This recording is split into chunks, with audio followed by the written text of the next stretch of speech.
Do you feel like the talk and chatter in your head never ends of little voices in your head saying, I'm not good enough because of this, or I'm not fast enough, or smart enough, or strong enough, or talented enough, or rich enough, or good enough, or fill in the blank enough? Okay. If you constantly have that loop going on in your head, first off, you're not alone. It's super common. And secondly, I'm really happy that you're here, because what we're going to talk about today is how to stop being hard on yourself. All right, so I've talked about this in other videos before, but I'm going to talk about it again because it's something I'm literally obsessed with, and I think to myself every single day to help me work through my own internal negative voices. And it's the concept and idea that just because you failed doesn't mean that you're a failure. Okay, I'm going to say that again. Just because you failed doesn't mean you're a failure.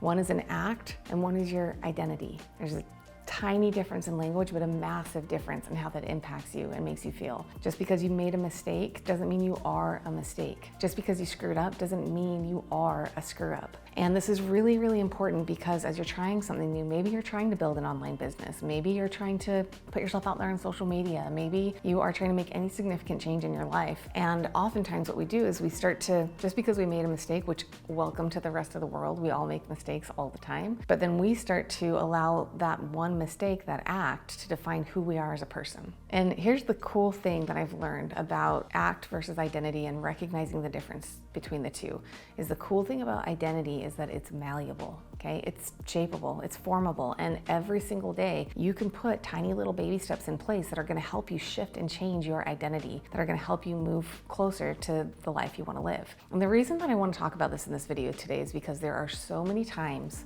specifically that we put shame around past failures.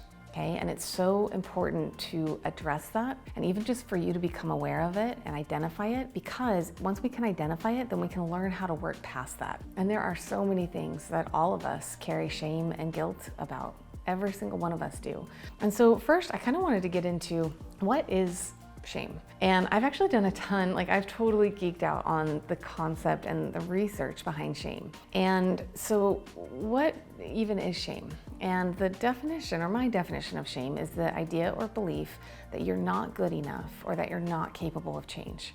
Okay, I'm pretty sure I learned that from Brene Brown somewhere. And so here's the thing, is that most of us walk around every single day carrying all this shame that we're carrying on our shoulders. And now, knowing what the definition of shame is, if you are carrying all that shame, you're naturally going to start to believe that you aren't capable of doing the things that you want to do, or you're not going to be able to do big things. You're not going to be good enough to build an online business or to actually help and serve other people through products that you sell online. And so the first step to stop being hard on yourself is to identify what in your life triggers those shame feelings for you. And this is gonna be different for everybody. A couple examples. Maybe it's a time in your life where you gained a lot of weight, or maybe you have gained weight recently and you have some shame over that. Maybe you've tried starting a business in the past and you failed and you left without having the success story that you wanted. Or maybe you're in that season of life right now. Maybe you have a lot of credit card debt and you have shame that you're carrying around about that you don't want people to know. Trust me, I know it is so much easier to just want to hide away and not deal with it, not look at it, not address it, put it up in a box in a corner, right? I mean, this process I'm teaching you now is I've learned this because I've struggled with all these things, and that's how I created and learned the system to work through it. So maybe you've had failed relationships, or you've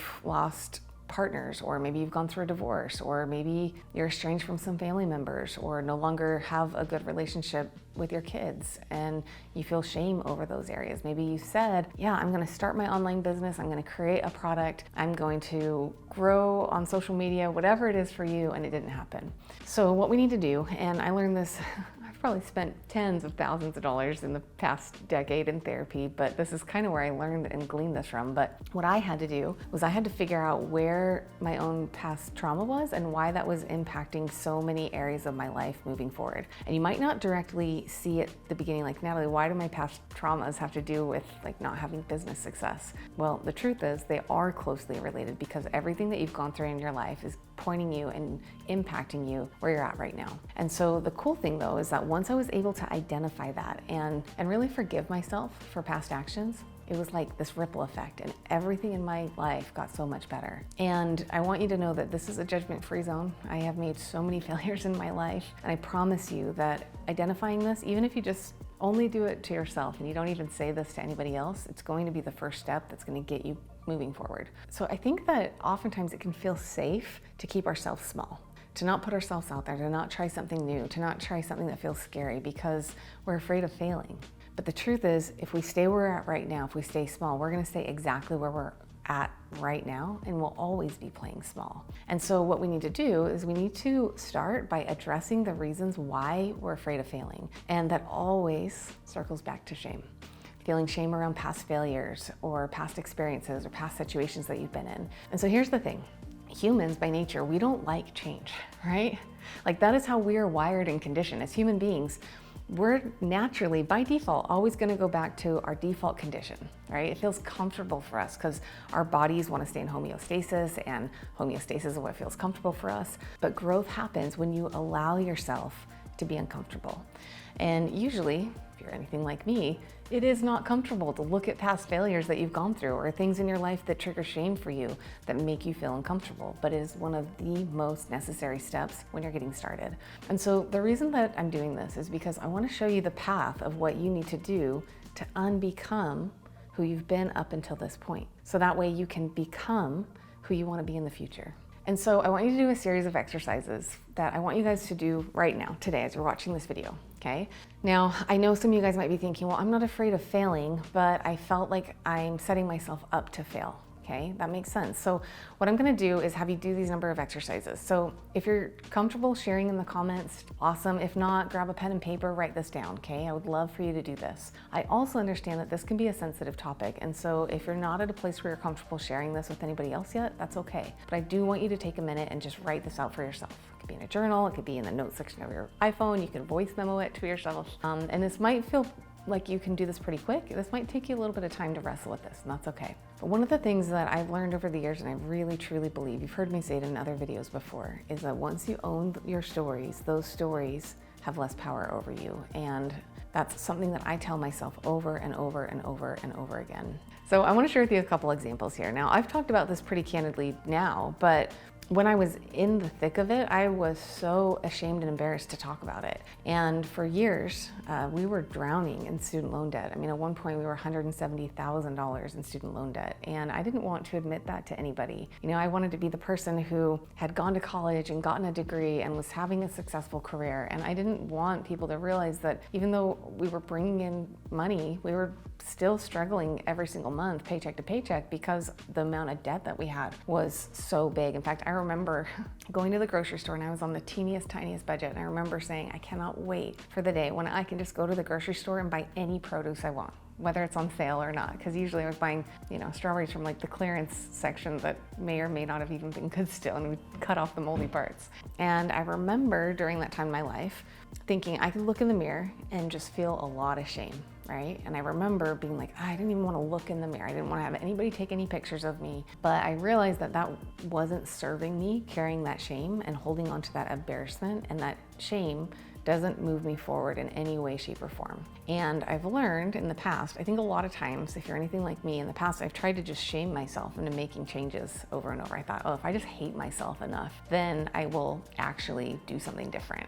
I found that never actually works, right? It might work for a little short period of time in the beginning, but it never works in the long run to hate yourself into making change. And so what I've learned to do instead is to change the loop in my head, okay? And so at first, you might start this process and this exercise, and you might not even believe it yourself. I'm gonna have you say a couple things, and you might say those things to yourself, but your subconscious is gonna be like, I don't believe these words, I don't believe this. But I want you to hear me when I say this. Words have power. And there's actually energy in words. There's a lot of cool studies that have scientifically proven this. And so what I want you to do is I want you to say, this is where I'm at right now. Okay, I'm gonna say that again. Whatever area you have shame on, I want you to say, this is where I'm at right now. And so in that same example, you look in the mirror, and instead of letting that negative self-talk come over you, instead of saying like, oh, I hate, my love handles are so gross, or nothing fits, or I hate how I look, or maybe you want to start an online business, but you're like, oh, everybody else out there is so much further along than I am right now. Who do I think I am? I'm not an expert. I'm not good at these things. I don't want you to do that. I want you to stop that. And you're gonna instead look in the mirror, or say to yourself, actually say it, is I want you to say, this is where I'm at right now. And then I want you to focus on just one thing that you do like.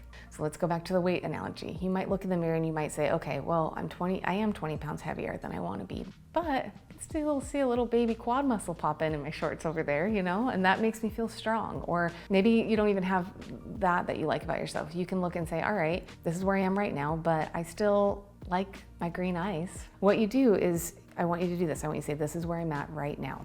Maybe with your online business, say, all right, I'm not where I want to be, but this is where I'm at right now. But I do like the connections that I've made online. I love remembering that one person that I was able to help and serve. It might not be a million people like I eventually want my business to be, but right now I've been able to help and encourage and serve one person. And then I want you to focus on that one thing, okay? Just that one thing. You don't have to like make this huge list and like try to make up a list of 10 things, just focus on one. Take that pressure off yourself to be perfect. And I want you to know, I have done this process so many times that the conversation I have with myself now is, okay, that was a mistake, or that was something I went through that sucked, or that was something I failed at, and it's not where I want to be. But remember what I said earlier, just because I failed doesn't mean I'm a failure, okay? I failed at growing the business at the speed I wanted to, but that doesn't mean I'm a failure as a business owner altogether. That's not part of my identity.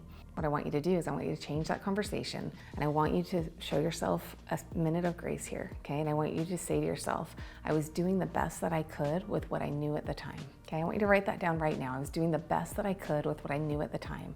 And I want you to repeat that over and over and over and over and over in your head. And that's what I had to do, you know, during that time when we were drowning in student loan debt. I came from a family that we grew up super poor, and I always say my family gave me so many things, but money wasn't one of them. And at that time, I believed that the only way to break that cycle and to change my family's financial future was to get a really good education.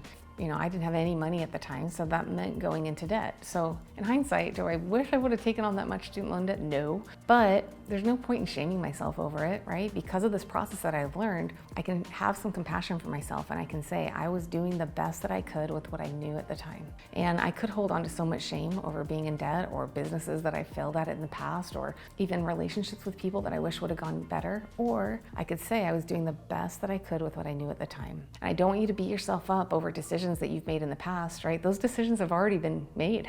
But remember, just because you failed in the past does not define you as a failure as a person. And so what starts to happen is you're gonna do this, and it might feel super uncomfortable to you at the beginning. You might not even believe it. But what happens is that as you begin this process of eliminating shame, you actually start to believe that you aren't a failure, okay? And that does not define you as a person. And once you're able to start that process, then that's when you're able to start making forward progress and getting out of those patterns that have tended to keep you stuck or fall right back into the spot you're in right now. And I don't want you to sit in that shame and let it overwhelm you.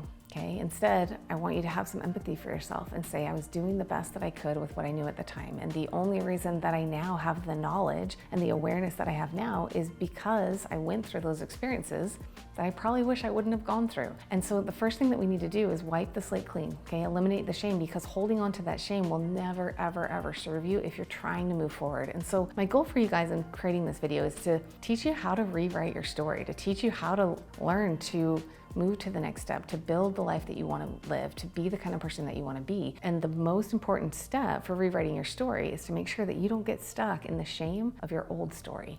So this is how you learn to stop being so hard on yourself. This is how you learn to say you're going to do something, then actually do it. But you're never going to actually be able to do that if you're always carrying all this self-hatred and all this shame around things that have happened in the past. And so there's a lot deeper work you can do with this. For me, I'm a huge advocate of therapy. I used to think that only like crazy people went to therapy, and then I started going and I was like, dang, I should have dropped my ego years ago. And I have a weekly standing appointment, and it has helped me so much. And remember, the definition of shame is a belief that you aren't good enough, that you aren't capable of change. So once you start eliminating that shame, you start to believe the opposite. You are capable of change, that you are good enough. And the reason that you start to feel that way is because you forgave yourself for mistakes that you made in the past. I mean, I could say that for sure, I would not be here talking to you guys today had I not made all the mistakes that I made leading up to this point. I mean it. It's what gave me compassion and grace and empathy for other people. And it's not, I mean, like, we never want to make mistakes, right? But as long as you're willing to learn from them, release that shame and move forward, that's really when you can truly move forward. I want you to know I'm right here with you. Like, I'm here with you guys. I still have to go through this process every single day. It's not like one day it's just boom, you never struggle with it anymore, but it does get easier. So that's my challenge for you guys today. I hope you like this video. If you have any questions or comments or feedback, put it in the comments below. I love creating this community here and getting to know you guys better. Those of you guys who comment, like, I recognize your names. I'm like, oh yeah, Sarah has been watching all of our videos lately, and we're still a small knit community over here, and it's a lot of fun for me to connect with you guys this way. So I hope that was helpful. Wrestle with it for a little bit. It's okay if it feels a little uncomfortable. That's normal. You're not alone, and I'm here for you. I hope you liked this video. If you did, make sure to hit like and subscribe, and I will see you in the next video.